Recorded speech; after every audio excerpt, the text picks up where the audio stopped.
I was a student at the Division of Maintenance, and so I studied human resources and business administration under my boss, Lori Lyons. He's great.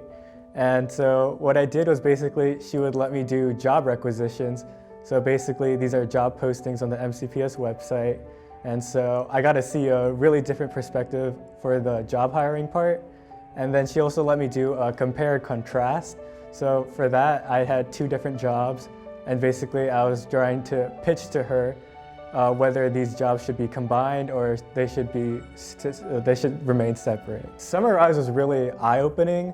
So when I did the compare and contrast for the 2 jobs that I had, let me see like how much human resources as just one division of a business could affect an entirely what people might think unrelated part. So for the human resources part, it basically just let me see the jobs for reupholster, which is kind of like a carpentry kind of job. So basically, it's just how like one decision in human resources could affect an entire other division. Summarize is very short, 3 weeks, but it's very eye-opening. So you're gonna have a lot of experiences, you're gonna talk to a lot of people, and they're gonna expose you to a lot of different perspectives. And so that could really help you decide what kind of career you wanna go into.